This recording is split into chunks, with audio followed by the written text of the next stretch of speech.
I So know. So cool though.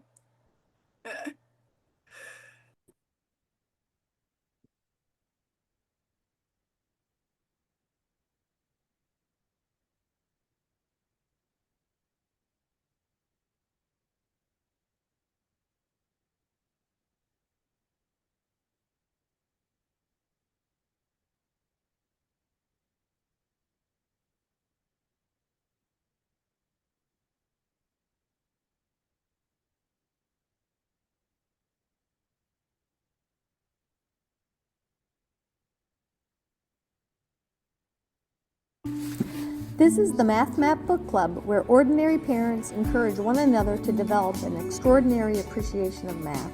We love what we know and struggle over the unfamiliar. Through weekly conversation and exploration among friends, we can begin to enjoy ideas that seem difficult. Join our book club as we discover how math helps us to know God and to make Him known. Well, hello, I'm Lee Borton. It's Wednesday, January 8th, 2025.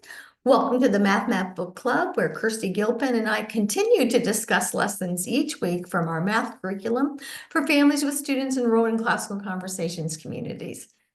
It's a new academic year we're preparing for, and our club is working on a lesson a week together as we prepare to answer our children's questions.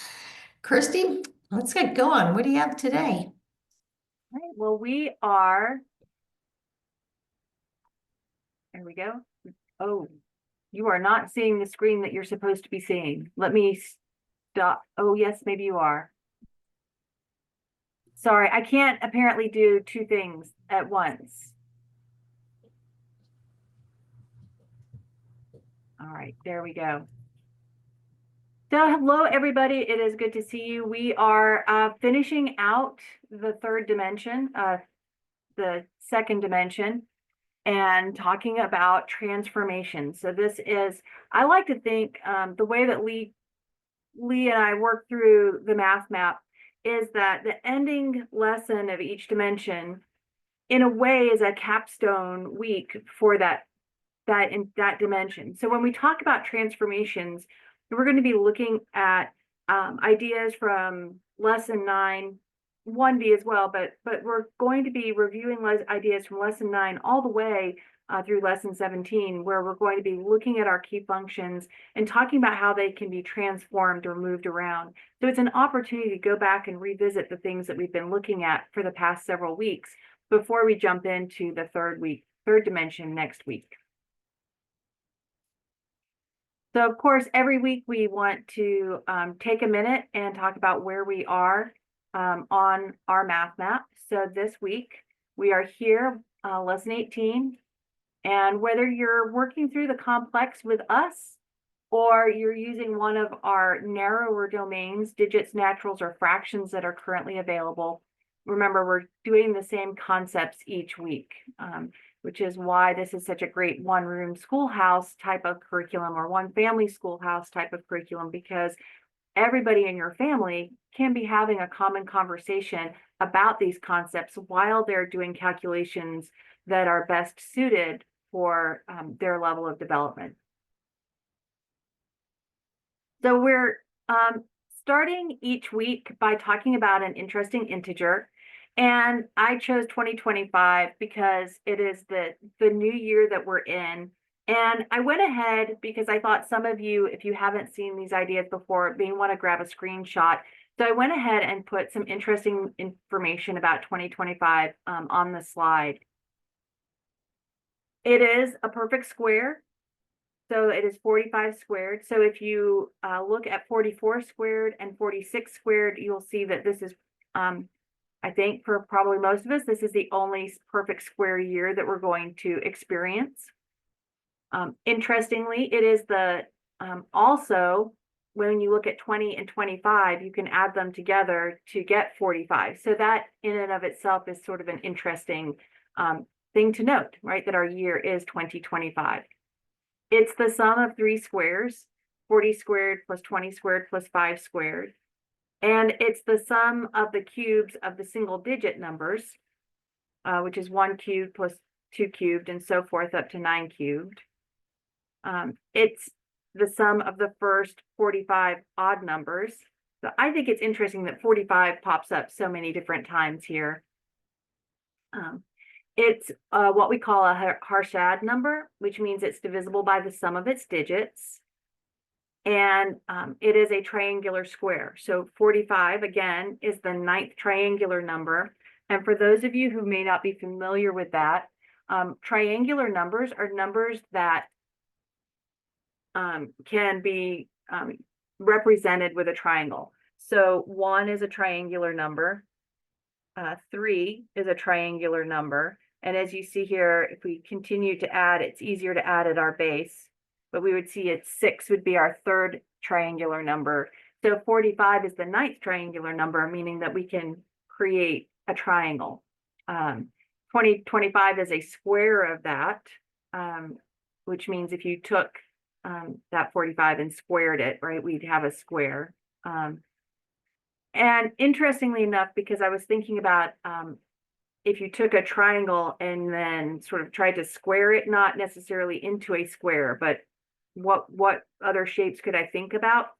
And so it had me thinking about tetrahedrons, and I found out that 2024 was actually a tetrahedral number, which means that if I took, instead of those dots being in a plane, if we looked at them stacked up 3-dimensionally, we would see that we could make a tetrahedron with 2024 of those.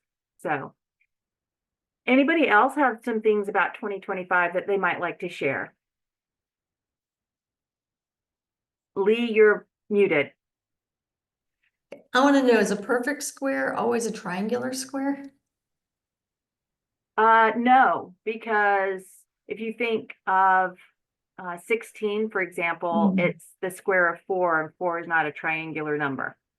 But it's a perfect square, yeah. But it's a okay. perfect square. Yep. Okay.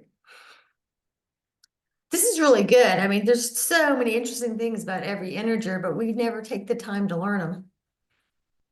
And there's a lot more. So if you go with your family and you do some fun things with 2025, or even if you just want to challenge yourselves at home, one of the things that I found that was really interesting were people that were trying to calculate 2025 only using 2s, or only using 3s, or using powers of 2. That one was really interesting.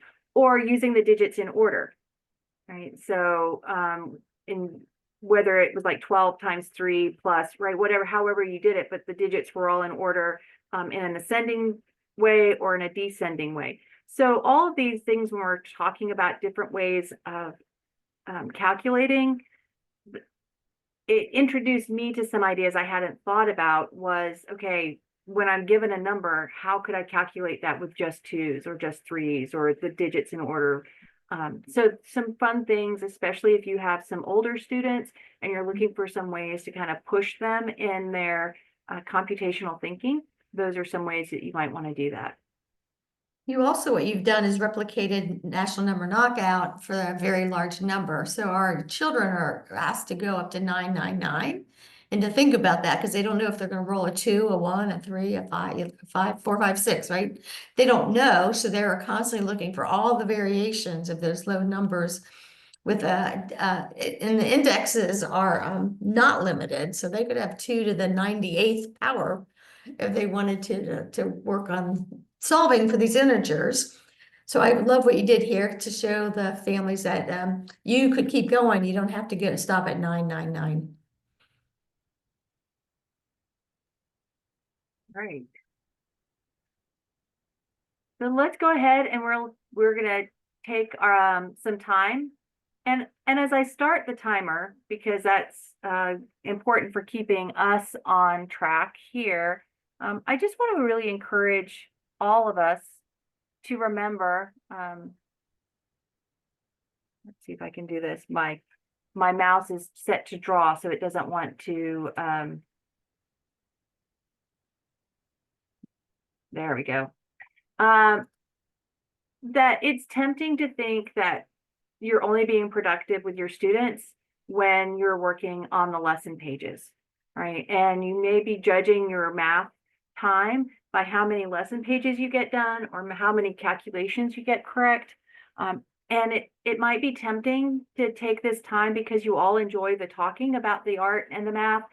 It might feel like the easy time and it doesn't produce anything. And so you may not feel like this is, right, you're tempted to skip it, right? We may feel like this doesn't check a box. And I just want to encourage all of us that this is probably the most valuable time that we spend with our students, right? This time in conversation where we're encouraging them to wonder, we're encouraging them to look for truth, beauty, and goodness, where we're encouraging them to say, well, what does God have for us through this? What might this teach us about math and the world around us? This is really valuable time. So even though I've put a timer on it for us, I want to encourage you not to put a timer on those conversations with your families, because students who are enjoying those conversations are actually probably more likely to enjoy wrestling with the math concepts inside your booklets. So that said, I turn it over to you. And what do you see in this beautiful piece of art?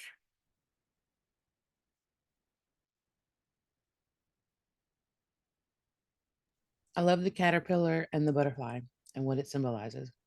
And I love butterflies. I didn't really think I loved butterflies until we went to Dollywood, and like Dolly Parton loves butterflies, and they're like everywhere, and so it just made me just love them more.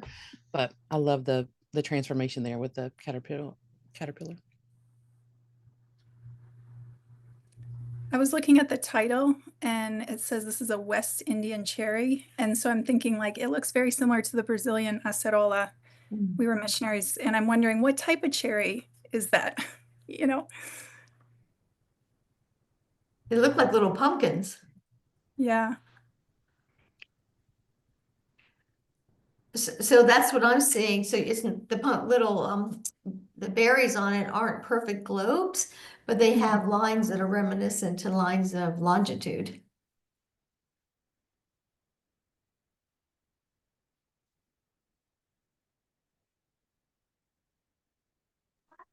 One of the things that I saw is, I know this is cherries, it's not tomatoes, but as a gardener, I was thinking of how destructive hornworms were for my tomatoes this summer. And so even though the transformation's beautiful and the hornworms turn into this beautiful moth, um, it just kind of reminded me too, if I'm thinking about transformation, it doesn't always look pretty in midst of it. And it can feel really catastrophic almost in the middle of it. But the end can be really beautiful. Well, I'm sure there's going to be students who feel like transformations are catastrophic. Right. So we can help them make that connection to this picture. And just also that destruction has to occur for growth. And that reminds me that as students, we have to tear the problem apart in order to put it back together, to really understand it. And so this wonderful pupa of whatever kind that is, or caterpillar, I mean, it's going to destroy the plant in order to build the butterfly.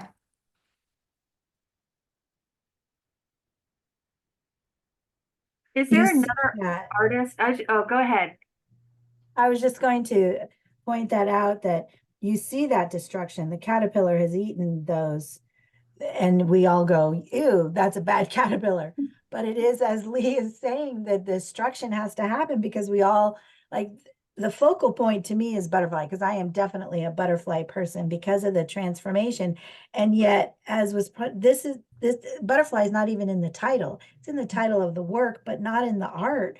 And so it's like this, the focal point is that destruction that leads, actually the plant bears fruit despite the destruction, and then the destruction makes that beauty from ashes is what it reminds me of. Lee's comment about how students feel that transformation can be catastrophic makes me think about, so I'm directing A with my third child, and my oldest is in challenge 2, and just I really like looking at blue books, right, and kind of remembering that what felt catastrophic to my oldest when he was in A, it felt like A felt so hard, but now in hindsight, he just sees it as so lovely, and you longs for A, but looking at his blue book and how he's transformed and he's really becoming that butterfly, reading his essays, it's like, how did we get here? I mean, I know how we got there, but it's really, really lovely. That reminds me, we've been having a lot of conversations lately about how children are not adults, and what they need for education is very different than what an adult needs for education. So even though we are all going to learn through grammar, dialectic, and rhetoric, adults have available to them tools that children are inexperienced with and can be dangerous. But an adult, they know how to use the tool well. So something like a calculator would fall into that category. So early on in my homeschooling and motherhood journey, somebody told me that our children are like caterpillars, right? That they don't have any perspective, right? They're just kind of wandering around, and then as they transform, right, we're like the butterfly because we do have perspective and we can see where they're going. And then you can take that parallel to us as caterpillars who haven't been transformed yet, and God, right, has that perspective and he can see the bigger picture, which helped to draw our parallel that we can maybe look at from 1D to 2D, right? That if we're in 2D, we see things in 1D that if you're stuck in 1D, you can't see. But as we were talking about that destruction, I thought about the fact that if our children are these caterpillars working towards transforming into butterflies, we're kind of like the plant, right? That's being eaten, right? Not that but we're nurturing. We're the pouring in, and we're the nurturing. And sometimes as parents, it can feel tiring, and you can feel like there's holes and, right, like what's left of me. But some pests are more destructive than others, right? But as we look here, I was thinking, well, he hasn't eaten the whole plant, and he's not going to eat everything. And the plant will continue to bloom, right? It probably is not going to be gone forever, but that plant is nurturing. And so as parents, we're nurturing. But I also wanted to ask you if there's another artist that this might remind you of that we study in CC. It reminds me of Audubon a little. Audubon, yes, we saw Audubon on week 9. And how about Carl Linnaeus? No. Linnaeus? Yeah, that's who I was thinking of, Jenna, is Carl Linnaeus, because we tend to look at his work as this beautiful art, but he was really a scientist first. And this is a woman who is really right at a groundbreaker in her field for women in science, and she was a scientist first, but created this incredible art. And so just encouraging our students, right, we keep talking about integration, and so helping them to see this integration between science and art, or between the science and the art and the math, right, that there's a lot of ways to be able to bring that in for our students. There's also an integration with geography because of West Indian, and history because it's called the Achilles morpho butterfly, and Latin because I think morpho probably is Latin or Greek. Wow. A lot of integrations. I also think about how the butterflies are going after the nectar, but the caterpillar is going after the leaves. And it's kind of like how our youngest of students need to do the grammar and the memory work. Otherwise, they can't get to the place where they get the nectar.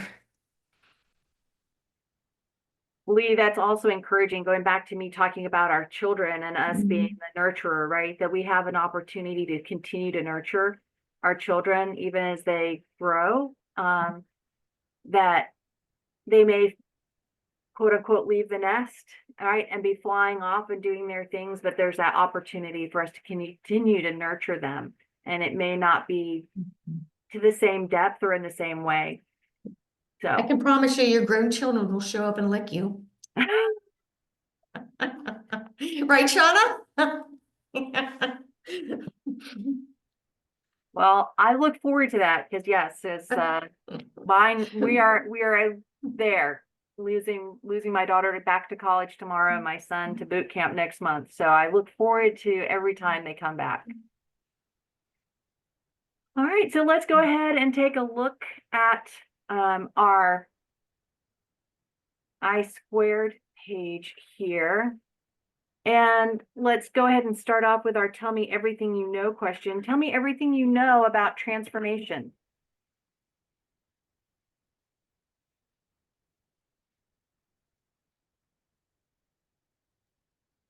So I think what's interesting here is this is in 2D, and yet the image we looked at, we probably mentally thought more of 3D. So this is the beginning math that would help us to map and understand that artwork.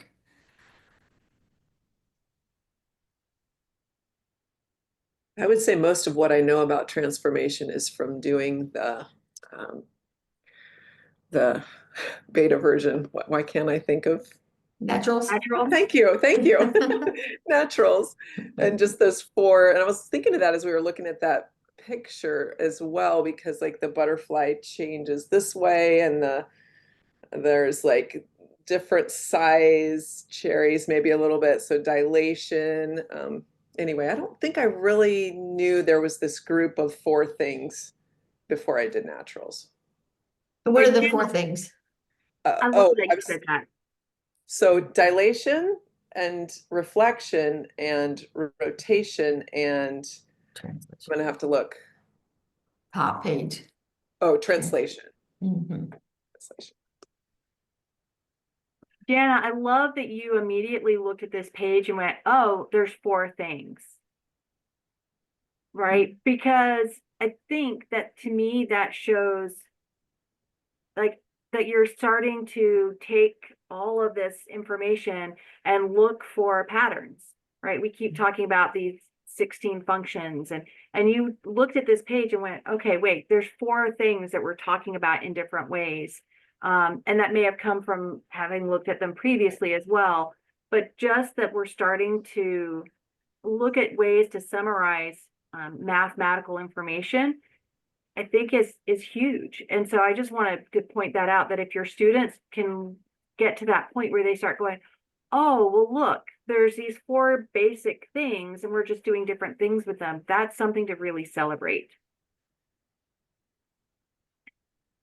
So is there anybody that wants to take a stab at defining translation, reflection, rotation, and dilation?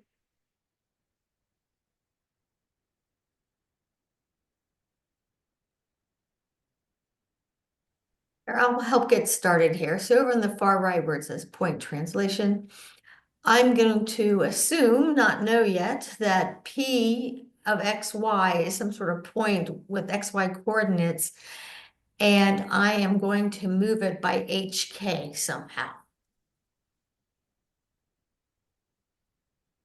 And if we look at the picture, that supports that, right? That it's that we haven't, the only thing we've done is change its position, that we're just moving it.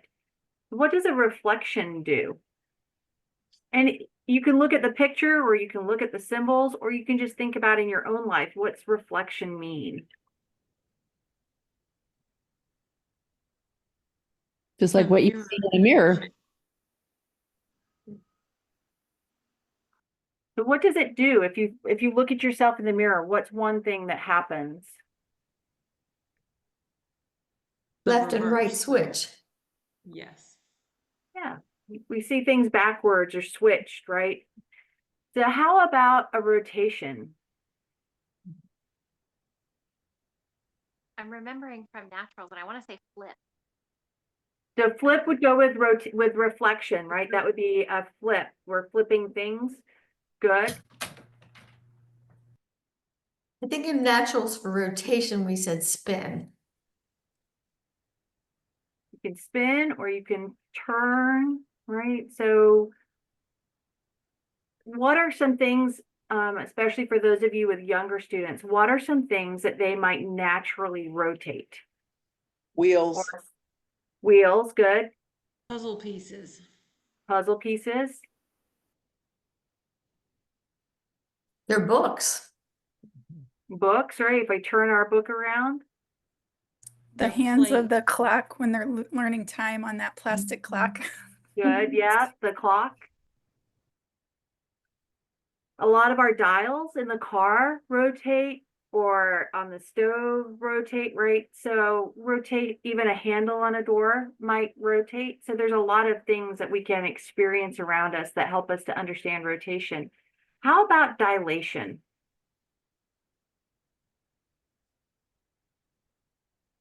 Touch screen, anything. Excellent, yeah.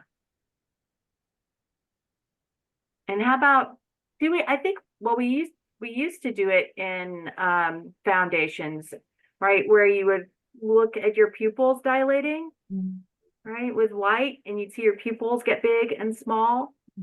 Right? So we see that that dilation is shrinking things or growing things. All right.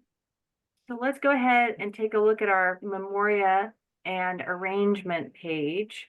And I want to ask you, looking at this, we're going to start with arrangement, because how might this arrangement feel familiar? We've already seen it in other lessons, or very similar. But the lines aren't red now.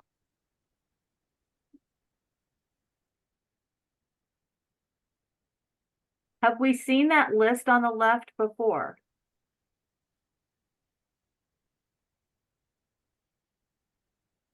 Yes. Yeah. Week Saw it 11. week 11. We saw it in week 13, and we've seen it in week 17. Right. So this is our fourth time seeing this list.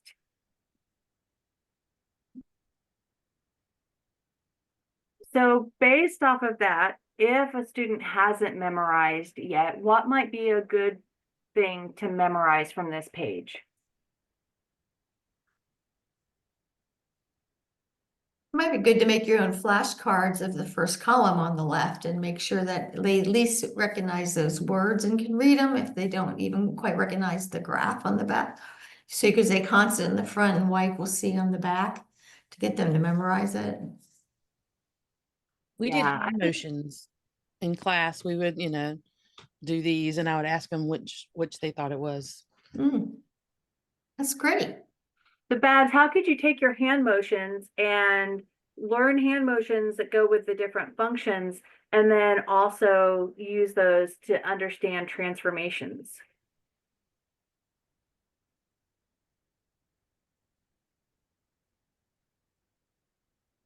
I mean, I would just memorize first. So if I've memorized that this is the quadratic, how could I show a transformation? Oh, I see what you're saying. So translate, you just would move to the left or the right. So I could move. Reflection, you'd kind of. Yeah, I like that, Jen. Either way, yeah. I could do that, or I could turn around and reflect. Right. I could rotate. Yeah. Yeah.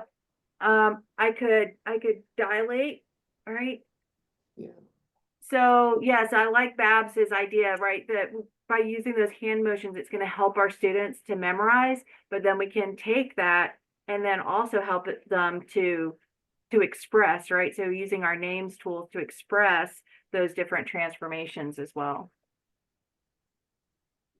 Those can be the directions you give. Like you could show anyone and you say, okay, now translate it, now dilate it, now, and they have to also, they might look, but they can also think through. After a few, they might get the idea that dilating will be widening, or, and that I think that's brilliant.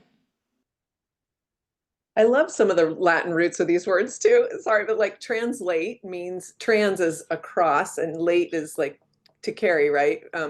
So you're carrying across. So if you picture that, then it makes sense why it's called translation, because that's what we do with Latin to English. We carry across the meaning. So just like understanding the etymology of the words sometimes helps too. That's so important, Jana. I really like that you pointed that out. Yeah. All right. Well, let's go ahead and take a quick look at our charts.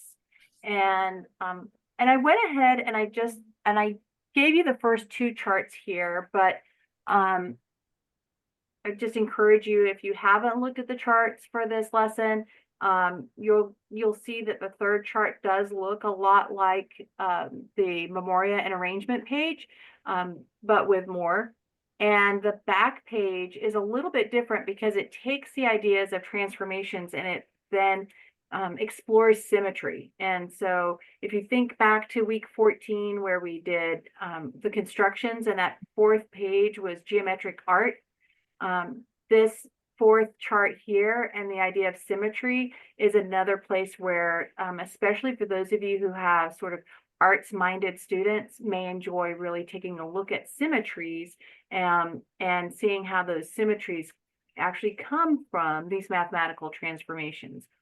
So having said that, let's look at these first two pages and what might be familiar or what is something that you think, oh, I'd like to know more about that.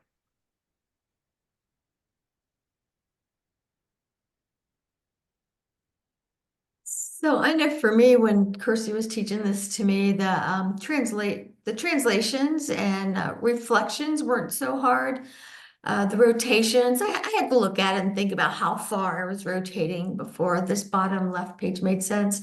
But the dilations are kind of tricky because you can think of something dilating around itself, like a pupil, or you can think of something shrinking to half its size, but Kirsty would always say, compared to what? Like, what are you measuring that against?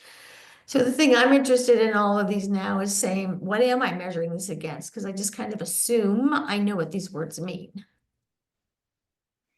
I had the same thing with the words with rotation, because I would take any item and I would be likely to rotate it on one of its own vertices, instead of realizing that that point of rotation might not be actually on the line or shape that I'm looking at. And so that was a stumbling block for me for a while. Yeah, so it takes a while to connect these, what should be fairly simple formulas in the bottom left, to what you're really doing.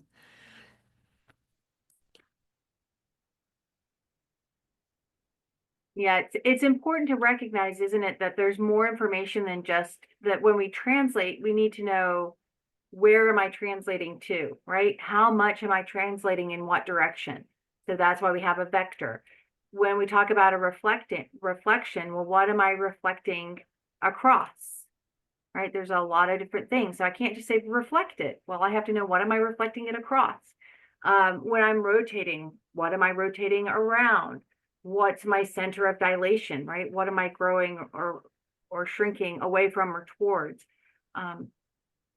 That there's those extra pieces of information that we need to know before we can act. Which is See, I think those conversations are really important to have in the first and second pass through of this lesson.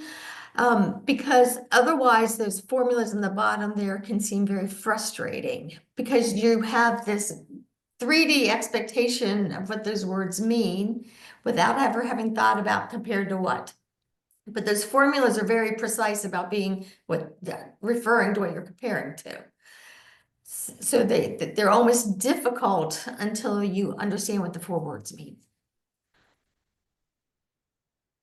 I was just thinking too that just as I was saying that, I felt like God was teaching me a spiritual lesson right then, right? That sometimes we hear him say something and we go, okay, well, I'm going to do it. And we jump out ahead of God because we didn't wait for that extra piece of information, right? We heard him say dilate and we immediately were like, oh yeah, I'm gonna, and maybe he meant, no, right now I need you to, right? And so this is a great opportunity to stop and pause and say, okay, well, wait, do we have all of our information, whether it's solving a math problem or a life problem, right? Making sure we have all that information we need. I had a conversation with somebody yesterday and they were talking about, why do we need, right? Why are we learning math? And that to me is the why, right? And I hadn't thought about it before, but I said, we tend culturally, right, not in our biblical worldview, but in our broader culture, we tend to see math as this very utilitarian subject. And what we're trying to do is to change that culture for our CC families and hopefully beyond, to recognize that we have math because God wants to teach us about himself. And there's things that he's going to teach us about himself through math that he can't through other things. And so it made me think of, the verse that God says, seek ye first the kingdom of God and all these other things will be added to you. That when we approach our math lessons with, okay, God, what are you going to teach me about yourself today? When we're looking for that first, guess what? All these other things he's going to add to us. We're going to learn how to calculate. We're going to learn how to apply these things mathematically. We're going to be able to balance our budgets or see great patterns. So it was just my little plug there to make sure that we don't get so caught up in the details of the math that we always want to be going back and saying, what does God have to teach from me from this today?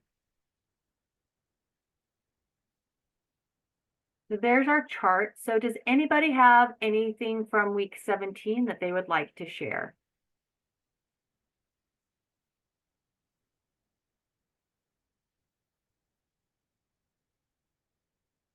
Or anything that you may have done over the break, that you use that time over the break to revisit something or play one of the games or do something differently that you'd like to share?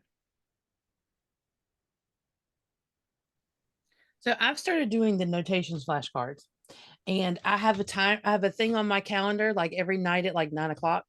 And I am so excited that I know some that I remember, because I I started putting the harder ones like at the end of the stack so I wouldn't get to them, so that I would only know the ones I already knew. But so as I've been doing like 10, and then I would do 10 more, and I'm just excited like that now I recognize like the definite integral and the indefinite integral. Like I'm recognizing those things that were really, really foreign to me at one time. And so I just think that has been really helpful for me, is just doing the flashcards myself over and over and over again. That's a great testimony, Babs. And I agree with you, like with putting the hard ones like algebraic numbers. Oh, I just didn't want to learn that one. Well, finally, we broke it down into some hand signals. And now it's fun to say because it is a hard one, but we've learned it. So now, once it becomes easy, you enjoy it. But it's hard to cross that threshold sometimes. Over the break, we were doing a lot of laying flooring. We were pulling out carpeting and laying LVP. And I realized how many times I had the vocabulary to describe what we were trying to do just because of continuing in math as an adult. And that measuring was more accurate than it maybe would have been a few years ago. And so and geometry was very enjoyable. And as I was doing a lot of the things I was doing or being supportive for people who were, it made me realize how all of it really does tie together, and that continuing to learn as an adult is so important.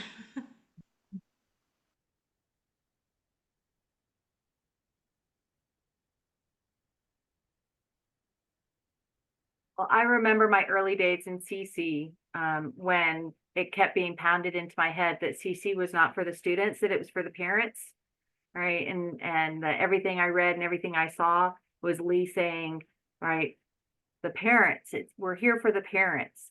And so what I just love your testimonies that, right, that we as adults are learning, and God is continuing to teach us.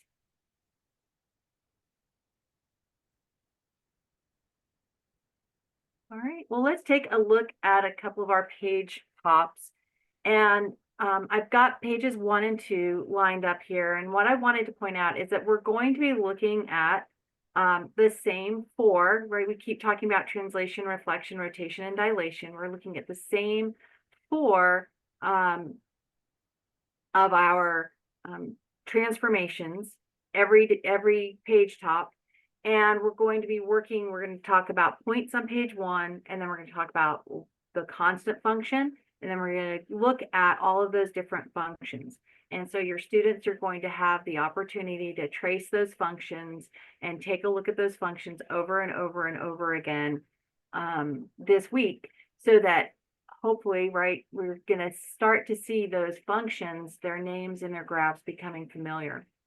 I also wanted to point out that what we're doing here, especially for our younger students, is that we are focusing on point transformations. So I just take a minute to address that. So if I talk about how I change a point, it looks different to how I would express that if I was to have it written in an equation, right? So if I said to you, I want to move X and Y over 2 and up 1, right? It makes sense that just as I have here, right, I'm going to add my 2 and my 1, or in this case, my 0 and my 1, right? If we were to be writing this in terms of an equation, right, when we have our functions, that's where things look like they're backwards, and we can talk about why. But we're not asking our students to wrestle with that. We are just looking at the rule for what happens to a point. Because if we do the same thing to every single point, we end up doing it to the entire function. So I just wanted to point that out, that as you're looking at these at this level, all we're doing is asking them to talk about how I would describe the change from point to point. Okay. So as we look at our first one here, and we read our instructions, right? We always want to make sure we go back and read our instructions. And I'm just turning my pen on. So we're asked to compare A and B to A prime and B prime and P prime XY for the transformed point, right? So as we look at the first one here, we see we've got A and B, and we have A prime and B prime. And where do we see P prime? Down here. So just helping our students to see where those pieces line up can be a good start. Then we're asked to trace the transformation. So here we see A, and we're given a translation vector, is being translated up 1 point, and B similarly is being translated up 1 point. So I went ahead and traced that. As I look at my translation, we're told that the translation vector, this is my horizontal, this is my vertical, and it is 0, 1. So this says my X doesn't change, my Y moves up. My point moves up 1, right? My Y is increasing by 1. And that's what that vector shows us, right? Those vectors that are there, those translation vectors are showing me that my X hasn't changed, but my Y, I'm moving up by 1. So this is a great opportunity for those of you who want to review vectors, right? To go back and talk about what vectors are, that they have distance and they have direction.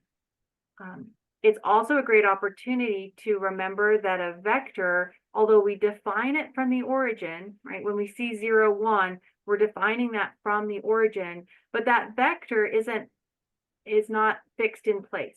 So a ray would be fixed in place. It can't move. There's one ray in over one set of points. But a vector can move everywhere in our plane, or once we get to space, in space. So those vectors can move around even though they're defined from the origin. And so we see here that we're moving it to start at A and go to A prime, or start at B and go to B prime. Underneath that, we see that we've got some calculations going on. We have point A, which was at 0, 1. We've translated it by adding 0 to 0 and 1 to 1. So its new point is at 0, 2. B was at -2, -1. So again, if you have students that are struggling at all with plotting, this is a great opportunity to review, right? I went 1, 2 left, and I've come down 1. So that's where my -2, -1 comes from. But I've added 0 to my X, I'm adding 1 to my Y. So my new point would be -2, 0. and that's what's graphed. And so our point transformation took all of my x, y's, added h to the x and k to the y. And so that's my rule for the translation, right? That's the rule, is that I add the x and the to the h to the x and the k to the y. So now let's go ahead and look at the next one, and let's start by tracing. So Christy, I want to pause you a second. I think what you just did was really important, and you took your time and went over it so very well. So for a parent who, feels like they only have so much time, or maybe they're learning it too, remember everything's mapped. So if you could do what Kirsty just did, and just really study, say, the translation, and you are starting to get ahas, maybe your child isn't yet, you can turn the page and do the next translation. You can skip reflection, rotation, dilation, and just do translation one day if you wanted, and just reflection a different day, and just rotation another day. That to look for the map, and then the thing that's hard about the map is you don't know what it is, so you've gone through it all one time. But to just be looking to see how every 4 pages kind of work together would help too. But good job, Kirsty. I just learned a lot. Well, thank you. Yeah, no, I that's a perfect point. That you can do that. Not like doing less is okay. All right, so our next one is a reflection, and notice on each of these, I want to point out some things. So we have our title here, translation. Then underneath that is here we have a vector arrow. Here we have a dashed line. Here we have a dotted line with 1 arrow. And here we see that we've got this sort of dashed arrow or angle. Those are the math map specific symbols that we are using. Lee is trying to be very, very specific about giving students visual cues. So every time they see a reflection, the line of reflection is going to look like that same dashed line. When they're rotating something, they're going to see the guide for that rotation be that same dotted line. When we are dilating, they're going to see that, especially a figure where we need to look at more than one point, they're going to see that same dashed angle. So there's the name, there's the symbol, and then underneath that is that specific information. So here it was our translation vector. Here we're told we're reflecting across the x-axis. Here we're rotating 90 degrees, counterclockwise. And here we have a vertical dilation where my scale factor is 2. So just like we were talking about earlier, remembering that we need that extra information, notice that all of it's been given to us here in that row. So don't skip over that, right? Because that's important, that we're going to see that on each page, you're going to see those 3 pieces of information: the name, the symbol that we're using to represent it on the grid, and then below that, you're going to see the extra information that you need to tell specifically how you are translating, reflecting, rotating, or dilating. So on our second one, we're reflecting across the x-axis. So here you go, notice there's that dashed line. If I'm reflecting across the x-axis, right, A becomes A prime, and notice that this distance and this distance are the same, right? And further, we're going to notice that actually if we were to draw that segment, it's going to be perpendicular to the line of reflection. You don't necessarily need to do that with your student, but over the years, as they gain understanding about reflections, they're going to see that that's one of the ways that we can understand what reflection is. So B is reflecting. It's going from our 3rd quadrant to our 2nd quadrant. And here we see what happened. Well, my X coordinate didn't change, but my Y coordinate was negative. So let's see if that's true for B. My X coordinate didn't change. My Y coordinate is negative, or the opposite.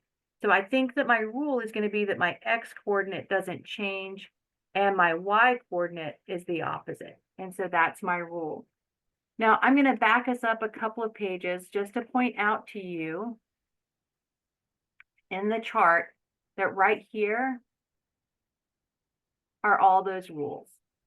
So you're going to see that those rules are written here. If you aren't maybe comfortable with determining what those rules are, you could go and look at the chart, or you can always look at the solutions. So looking at our third one, we're rotating counterclockwise. Now this doesn't tell us what our center of dilation is. In the coordinate plane, we're going to assume that our rotation and our dilation are centered at the origin. So we're rotating 90 degrees counterclockwise, right? So I'm going this direction, 90 degrees. That means that if I was to draw a ray that went from the origin through my points, this is going to be 90 degrees, which we can see more easily here because of where A and A prime are located. But that same angle, if I was to draw the ray from the origin through B and B prime, this is my 90 degrees. And here's our dotted line to help us see where that rotation is to B prime. Now, this rule is a little bit more challenging. So you may figure out what this rule is, or you may want to go and look at the chart or the solutions to figure this out, because we actually have a couple of things happening. First, you might notice that my 0, 1 and 1, 0, 2 and 1, 1 and 2, that my X's and Y's have swapped places. But then we also notice here that my Y, when it became my X, became negative, right? But my X didn't change. So my Y changed, -1 became 1, 1 became -1, but my X didn't change. So it's the opposite Y, but the same X, but in opposite places. So there's a lot going on when we're rotating a point. So that might be a good one to look up in the solutions or on the chart. I think it's just a really excellent exercise in reading carefully. I like the first time through, I wouldn't even have my kids write any of this down. Unless it was a day where I was telling them just go do all the trace, right? But then having the conversation that first day and just talking about everything that's in front of us. And then the second day say, hey, give it a try. See how much you can do yourself on the next 4 pages. So as we look at our last one, we're looking at a dilation. And now you don't really have to raise your hand, but I want you to think about having this conversation with your student, right? Does a point have any dimension? No, right? No length, no width, no height. So when I think about dilating a point, do I think that it can be done? No. We don't think it can be done, right? Because we don't think we can change the size of our point. If we were in the non-coordinate plane, right? And we were thinking about the center of dilation being in the point itself, it wouldn't change, right? There's nothing to dilate. There's no measurement to multiply or scale. But when we're looking at it with a center of dilation that is not in the figure itself, and so in this case, our center of dilation is here. The way we do it, and this is where I would use this dashed line, right, is that this distance, in this case, is 1. If I'm dilating it by 2, I want my new distance to be 1 times 2, or 2. So notice it's not necessarily the point that I've dilated, but it's moved away from my origin. It's like the whole system is dilating. Again, here, right, I'm only looking vertically to keep this simpler. So here, my distance was 1. Now I want my distance to be 1 times 2, or 2. So I haven't changed my x coordinate, right? That's still 0. I didn't change my x coordinate here. That's still -2. But my y coordinate, I multiplied by 2. So I got 2 here, -1 times 2 is -2. And so my x didn't change, but I multiplied my y by that vertical dilation. So you may have students who are sitting there really struggling to think how you're dilating a point. But if you think about sort of it as a system, right, it's moving away from that origin because we have to think about where that center of dilation is. It's growing away from, right, the whole system. And there you could also think about the stars, right? When you think about the universe, if the universe is expanding, right, the stars themselves are not changing how big they are. Some of them are, right? I know that They there's explode. overs and stuff like that. But that's not caused by that expansion of the universe, right? It's that the whole system is dilating and expanding. So, all right, so we are close on time. So what I'm going to do is not necessarily go through in the same detail on lesson 2. I want to point out the similarities because every page top is going to be like this. So here we are looking at our y equals c, right, or y equals 1, which is our constant function in this case. And so I'm not worrying about the whole line, right? As students get older, we're going to look more and more at, okay, what do I do to show a translation, reflection, rotation, dilation of the whole function? But we're just saying, okay, if I took 2 points, if I just took those points that are there on that, and I move those however I'm shown, right, or transform those, right? I see here I'm transforming A to A prime and B to B prime. And then I know that my transformed line is going to go through those. If I reflect A across y equals x to A prime, B reflected is the same. And notice my line is going to go through those 2 points. If I do that here with my rotation, so now A has rotated to A prime, B has rotated to B prime, and here's my rotated line is going to go through those.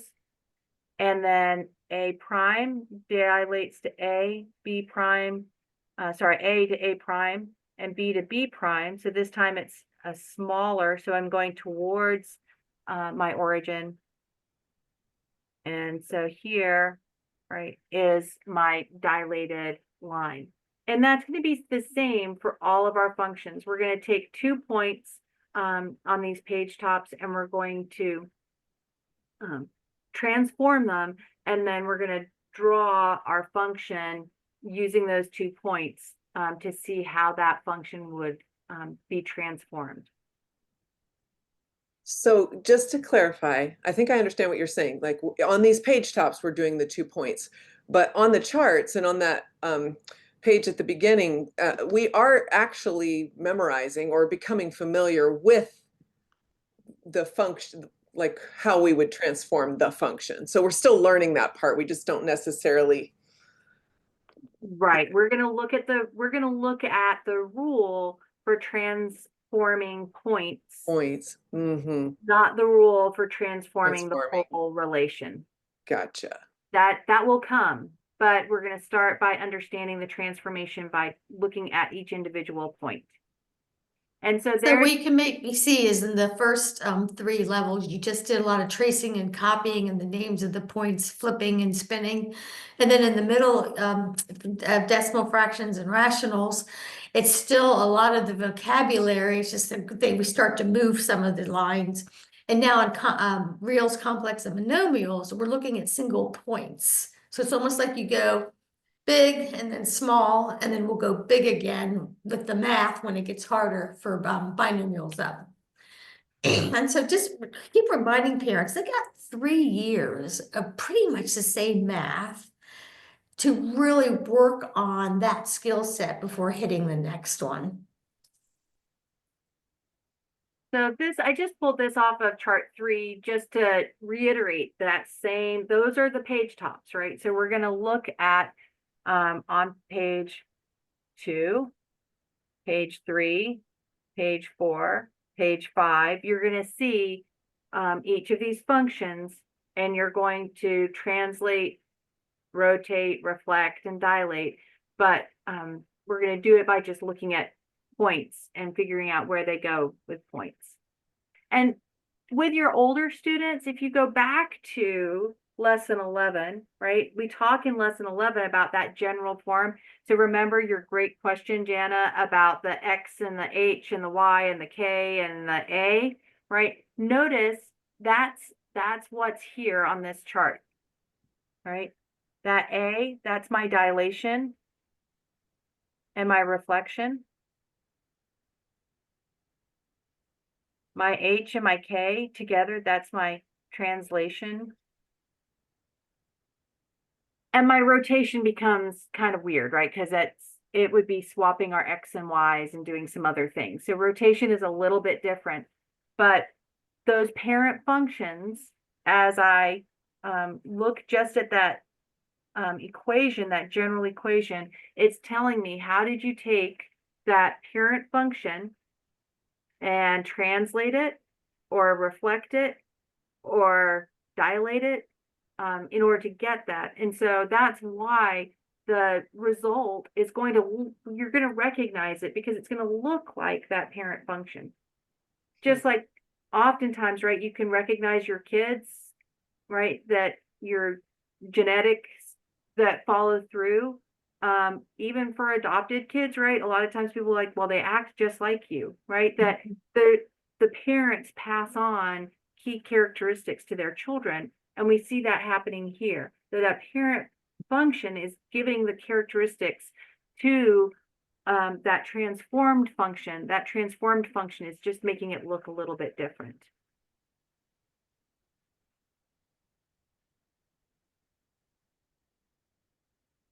So don't forget, we have lots of tools, the solutions, the inside back cover, the games on the back cover, the careful calculations, the flashcards, the companion, and then the lesson pages. And so notice again, those lesson pages are part of all of this, that using those and not letting them use you, just as Lee said, right? That if all you want to look at is translation, that's great. Go ahead and focus on one thing that's doable without feeling like you have to do everything. And there's lots of support out there. And there are our next 4 lessons. We have lesson 19, which is open shapes, lesson 20, which is solid shapes, lesson 21, which is locations, and lesson 22, which is populations. And these here are our 3D lessons. Okay. So the next 4 weeks, we'll move quickly through 3D. And that brings us to our final slide, which is always our opportunity for you to ask questions. So what questions might you have? I want to ask something real quick about what Lee just said, because I don't remember hearing that before. So I want to make sure I understand what you said. You're saying that, like, kind of like our 3 tours of essentials, that there's kind of 3 cycles through material with math maps, starting at digits, kind of a 3-year cycle. And so that would be real, like with challenge A right now, reals, complex monomials. And then is that true with the next 3 as well? Yeah, it is. You'll see a little bit bigger jump between those 3 than you would on the other 3. Yeah. Just because now they're getting older and can handle more. And also we've gone through all the number sets. Once we've gone through complex, they should become familiar with those by complex, and actually they will be familiar by complex, but by going through with the next monomials, binomials, those numbers now get practiced in pairs or triplets. but they're still practicing all those previous domains. And so we need to remember that they're practicing that as well as a little bit harder concepts. And they're going from a lot of simplifying to solving. And so Mhm. that's what makes it a little bit harder too. So they will look super similar, but if you look closely, you'll see that the questions and the numbers used still continue to change. I feel like that's so lovely to know, to share with my families. You know, it's kind of like A, B, and 1 too with challenge. There's so many ways that, you know, so many things that repeat, and that they can rest in that and not feel, you know, like Dr. Gilpin was saying, that you don't have to do everything, you know, or it's not about checking the box or whatever. So I think that's really, yeah, I'm really glad to hear that. I don't know that I feel like I haven't heard that before. So thank you. Well, we haven't done a lot to say much about it because each of the triplets of domains aren't out in print yet. So you Yeah. can't really see it until Mhm. they're all available. But coming soon to a bookstore near you, you'll be able to see them all. Still helpful though, because then parents won't have to feel like this one level, I have to get everything, you know? No. For parents like you that are really educating yourself, you're going to get to the point after 3 or 4 years, Kirsty and I believe that you'll start going, okay, now it's too easy. But for the child who has a parent who's not digging in, they all need to see it repeatedly so that there's an opportunity to understand it.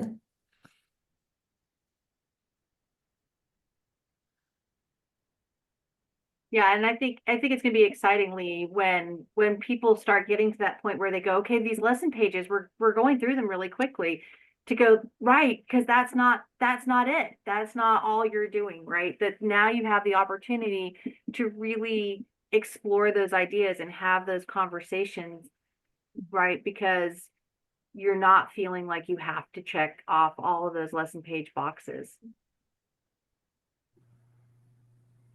Which I guess is such a huge part of learning classically. Like I tell my A parents, a majority of the class is first, you know, student in A, and telling them the process is the goal. You know, you learning how to think and to reason is the goal. So having a beautiful paper or whatever is not the goal. You don't need to worry about that. Because it comes if you work on the process. No. Yeah, I mean, again, the Bible's such a good analogy. Like, are you going to read John 1 only once? Are you going to only read it 3 times? Right, you're going to read it probably many, many, many times, and you're going to go back and forth in your scriptures, and you're going to pause on a verse when you thought you were going to do the whole chapter. That's how all of learning is, and yet school has made us, because it's industrial model led by adults and efficient for adults, not efficient for children. We've been taught that, you know, there's some failure going on if you actually pause and think or don't get everything completed.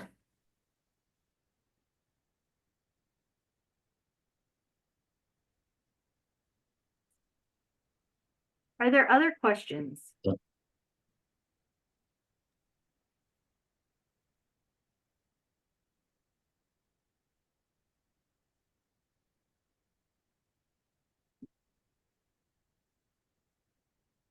Well, thanks everybody for being here today. Next week we will be jumping into 3D, which I think is always exciting because it's the dimension that we live in, and the dimension that Christ limited himself to, so that he could be the high priest who has experienced all the things that we have experienced. So very important for us to take some time and think about, what does 3D mean, even though the math itself is challenging. So have a great week, everybody, and we look forward to seeing you back next week.